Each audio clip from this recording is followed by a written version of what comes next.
What is your name, please? My name is Pat Anthony. What is your name, please? My name is Pat Anthony.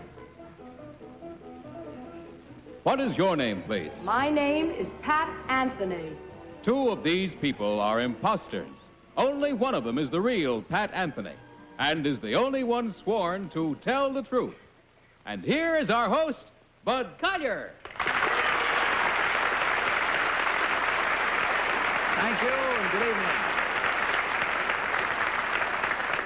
As I'm sure you are well aware by now, this is a game of deliberate misrepresentation, wherein four presumably smart people try to figure out which one of three challengers has sworn to tell the truth.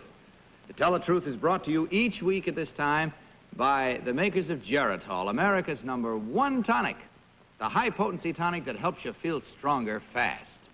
Right now, let's meet our cross-examiners. What is your name, please? My name is Polly Bergen. My name is Ralph Bellamy. My name is Kitty Carlisle. And my name is High God.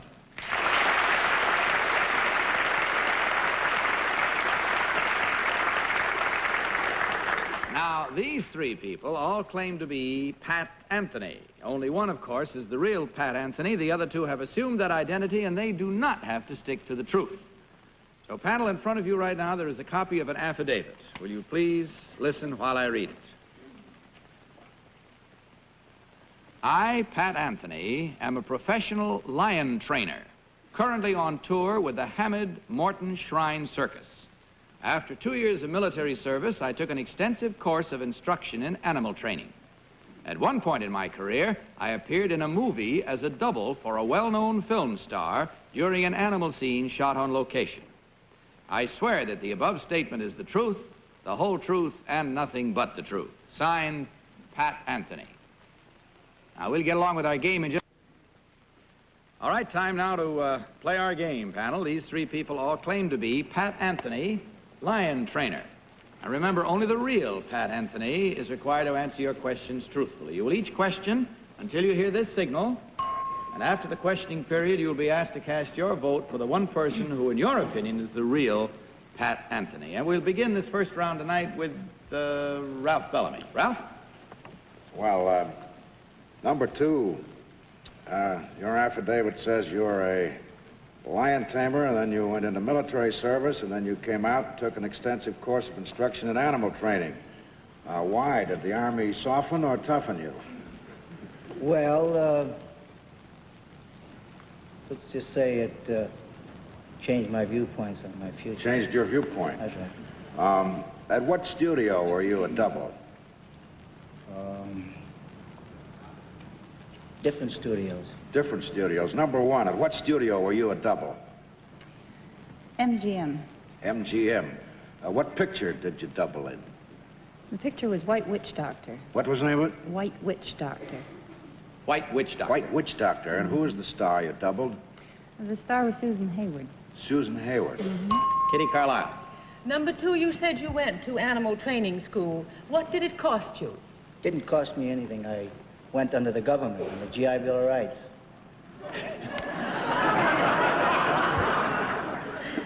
At animal training school, do they use real lions or dummies? I imagine they use real lions. You imagine? Yeah, They didn't tell you?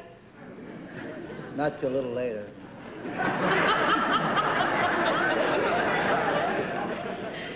When you go into an animal's cage, number three, like a lion's cage, is your attitude important, or are the implements important? Is it more important your attitude, your eyes, to show the animal you're not afraid, or what you carry with you? It's your attitude that is the most important. Your voice is very, very important. If you use a loud voice, you may frighten the animal. That is of the utmost importance, more so than any implement that you use. Hi, Gardner.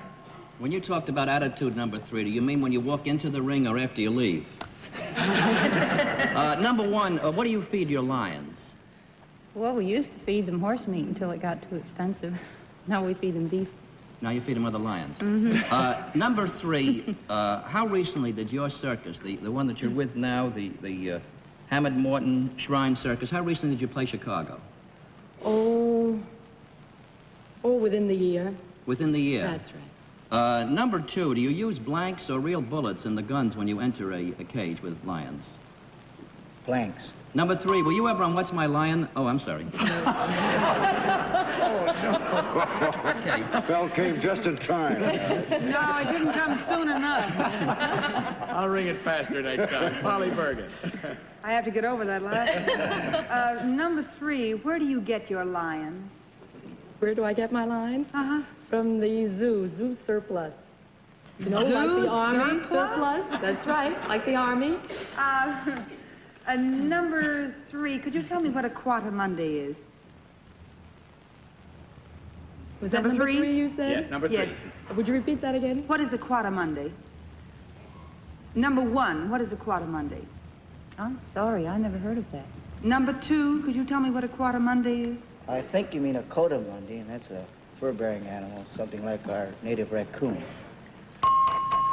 All right, time to vote. For a minute, I thought Quadamundi was the name of the Hunchback of Notre Dame, but I guess it is.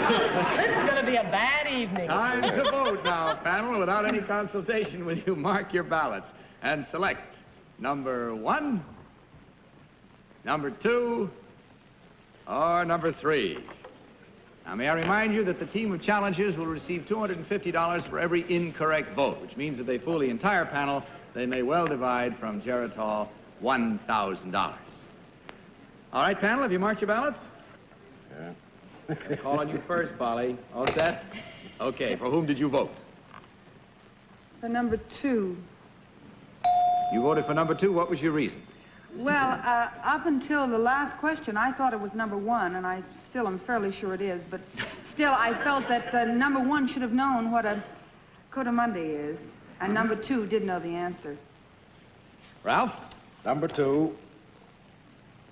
And what was your reason, Ralph? Well, I had somewhat the same misgivings that Polly did, but as number 2 came down the steps to take his seat there, I thought he wore his accoutrement a little bit more handily than the other 2, and seemed to be, although he did, if I'm right, he ducked a little bit. He wore his coatamundie better than the other. Kitty Carlisle, how about you? Number 1, And why did you vote for number 1, Kitty? because I'm a feminist and I like to see women invade men's precincts. And hi, Gardner? Well, I voted for number 3. Uh-huh. Number 1 didn't look like a lion tame, but number 2 looked like somebody I saw as one of the Muscle Boys with Mae West. And since they always said the best way to tame a cat is with another cat and blonde's a catty, I picked 3.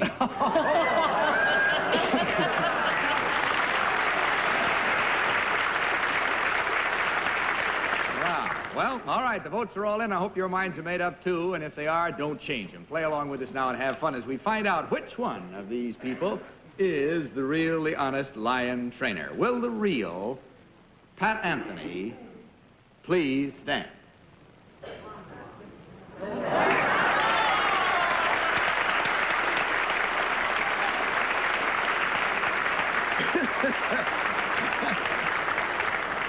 Oh, boy, we thank you, sir. And number 1, would you mind telling us who you really are and what you really do? My name is Jean Boyce. I'm an instrument flight instructor for Meteor Flight School at Teterboro, New York, Teterboro Airport. And number 3, how about you? My name is Rosemary Canavan Grasso, and I'm a violinist at the Roxy Theater, New York.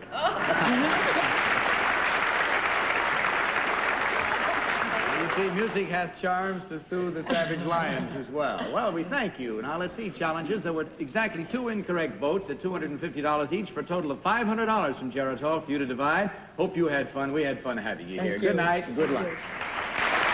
And now let's have our next team of challengers, please.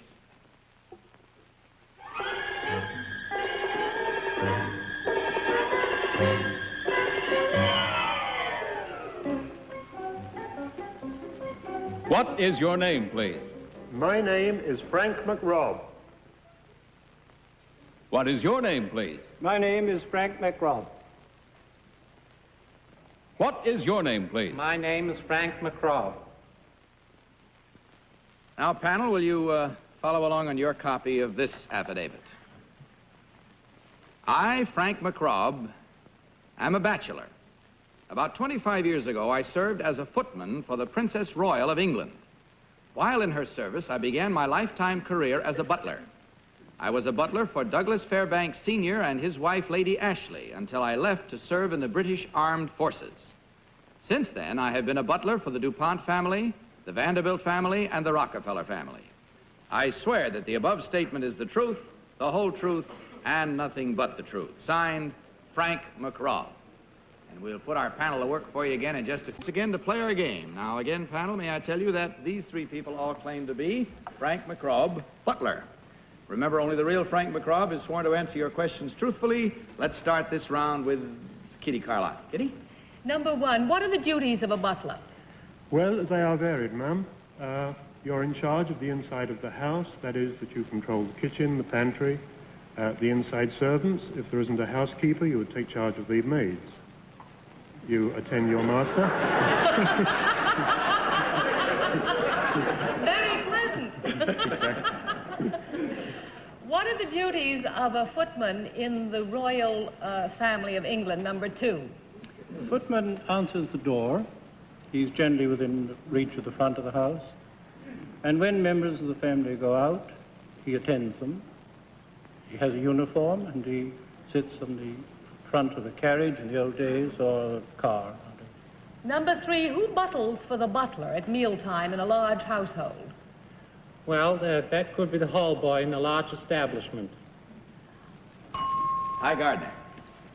Number 3, can you tell me who Lady Ashley married after Mr. Fairbanks passed away? Lord Stanley. Number 2, can you tell me Lady Ashley's first name? Number 1, can you... Sylvia. Thank you, sir. Yeah. Number 1, in what city did you work for the DuPonts? Wilmington, Delaware. Number 2, did you ever go to the annual Butler's Ball? No. Number... Sorry, hi, Polly Bergen. Gee, Hy just took one of my questions. Makes it very difficult. Number 3,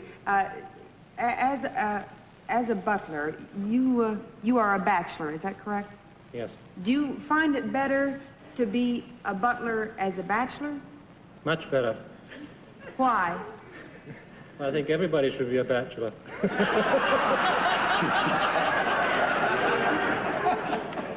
Oh, I don't know. I know a few people who might argue with you. Let's see. Number 1. Could you tell me where Winthrop Rockefeller makes his home today?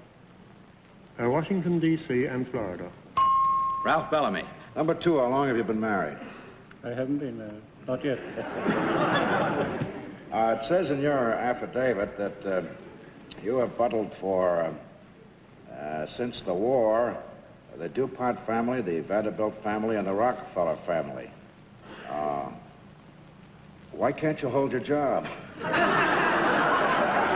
Well, sir, I get tired of them and they get tired of me. Number 3, who is the most prominent English-speaking butler in moving pictures, would you say? Oh, Arthur Treacher. Kitty Carlisle. Number 2. Oh, I've made up my mind. It's a terrible thing. I shouldn't ask the question. Well, all right. Time now to vote. So there you are. You stalled just long enough. Again, with no consultation, panel, will you please mark your ballots? And select number 1, number 2, or number 3. Have you marked your ballots, panel? Polly, for whom are you voting? Let me put it that way. Number 1. What's your reason, Polly? Because I don't have any idea which one it is. I really don't. I thought it was number 2, and then I was sure it was number 3, and now I'm positive it's number 1. So I just thought I'd write down number 1 and see how my hunches went. All right, good hunch. Let's see what happens now with Ralph Bellamy. For whom did you vote? Number 1. I thought number 1 was a little more glib and ready with the information. Kitty? Number 2. First break in the ice. What was your reason? Because I think that's the absolute reason that people change positions. They get tired of us and we get tired of them. And hi, Gardner. I voted for number 2 for several reasons. First, because I guess that was the last reason. No, that's all right. Go ahead. First, because he knew Sylvia, the name Sylvia, and secondly, because they always say that in any detective mystery that Butler did it, and he looks like the kind of a guy who could do it. All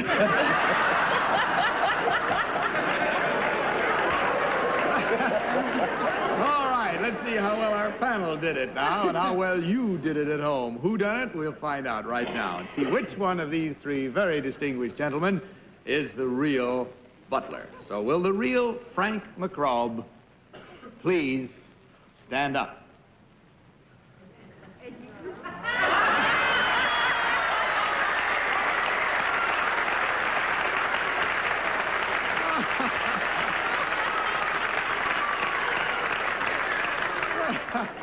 Well, I tell you, that's where fact went against fiction, didn't it? Mr. McRaub, may I ask you something? You have worked, as they all commented, with so many distinguished families. By whom are you presently employed? I'm the butler host at Dania Highlight Palace in Florida. At the Highlight Palace in Florida? Yes, sir. You're the butler host there? Yes, sir. Well, that's a switch, isn't it? Number 1, would you tell us who you really are? My name is George Dickey Collis. I'm in charge of the advertising and publicity for British and Irish Railways in North America.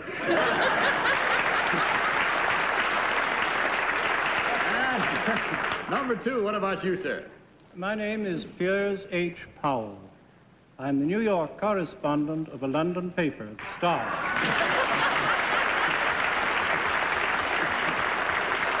And as you can see, gentlemen, you did mighty well. There were 4 incorrect votes at $250 each for a total of $1,000 for you to divide from Geritol. Thank you very much for being with us. Good night and good luck to you all.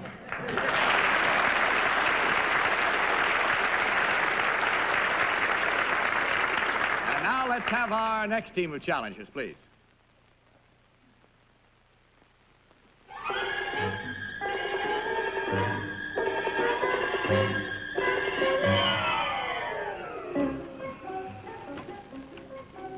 What is your name, please?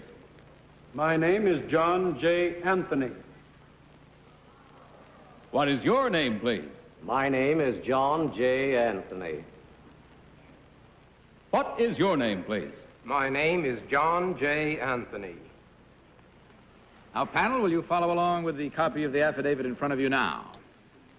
I, John J. Anthony, am the author of many books and articles on the subject of human relations. I have created and marketed 2 inventions. As a pioneer of early radio, I have been broadcasting for the past 27 years, during which time I have also been conducting a marriage counseling service. I have given counsel to tens of thousands of people on my radio programs, The Goodwill Hour and The John J. Anthony Hour. I swear that the above statement is the truth, the whole truth, and nothing but the truth. Signed, John J. Anthony. Now, we start our cross-examination here in just... All right, panel, these 3 people all claim to be John J. Anthony, veteran radio personality. Now, again, question till you hear the signal. We'll start this time with Polly Bergen. Polly? Number 1, the first contestant tonight had a name, Pat Anthony. Is it true you have a lion trainer in your family? It could be, but my wife is, well, I'd better not say it. Number 2, what did you do before you went into radio? I was a writer. Number 3, what did you do before you went into radio? I wrote and lectured. Number 1, what did you do? I was a lawyer. Number 3, were you ever called Dr. Anthony? Well, people have called me doctor, yes. Ralph Bellamy. Number 1, is your program currently on the air? Yes, it is. Would you say, Madam, what is your problem? Madam, what is your problem? Number 2, will you say it? Yes, I would.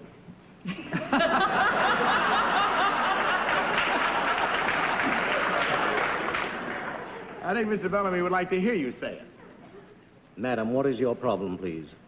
And number 3, will you say it, please? Of course. Madam, what is your problem, please? Kitty Carlisle. Number 2, do you ever have any self-doubts about the efficacy of your advice? Never. Number 3, do the people whom you advise ever come and tell you how your advice came out? Oh, yes, repeatedly. And it's very gratifying to hear the results.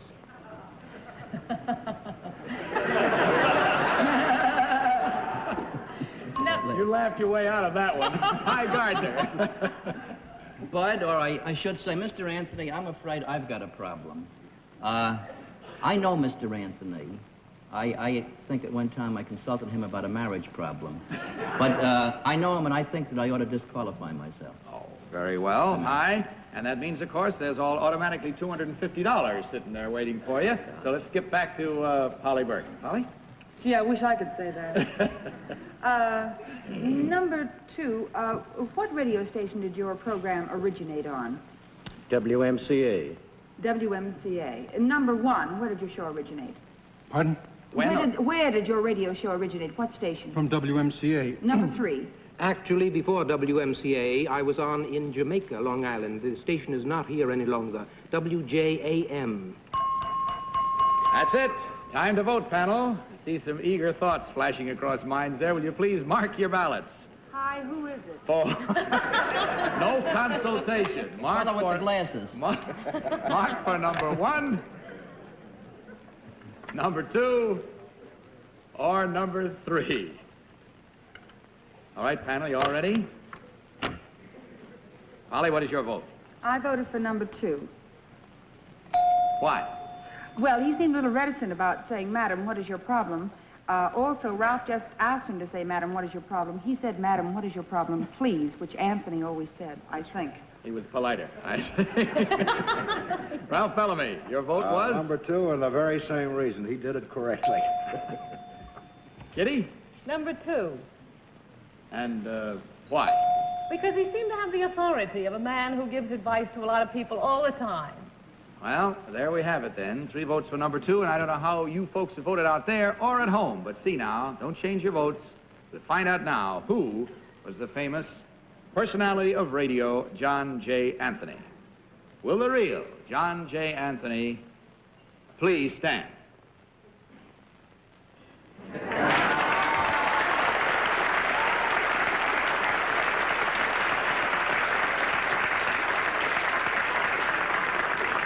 Should give you a deal of satisfaction, the fact that you were on almost entirely in radio and still they know you. Cost me $1,000. It did that, but there was a free $250 thrown in there by High disqualifying himself. Number 1, would you tell us, sir, who you really are and what you do? My name is Albert Groby, and I'm production manager of radio station WQXR here in New York City. And last, but by no means least, number 3. Who are you and what do you do? My name is Henry Boyd, and I'm a lecturer on the wild songbirds of America.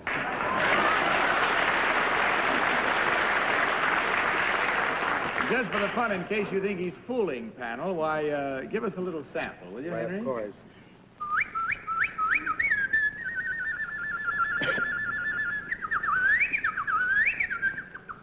How about that, huh? That's something to fade out on, isn't it? So thanks to High Gardner, we salvaged $250 for you gentlemen from Geritol. Thanks for being with us. We enjoyed it and hope you did. Good night and good luck.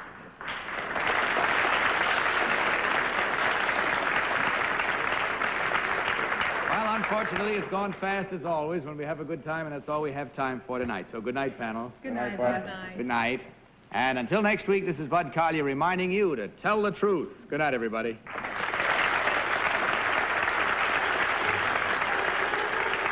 Travel arrangements for To Tell the Truth are made through American Airlines. American Airlines flies our contestants in luxurious comfort aboard DC-7 flagships. To Tell the Truth is the Mark Goodson, Bill Todman production in association with the CBS Television Network.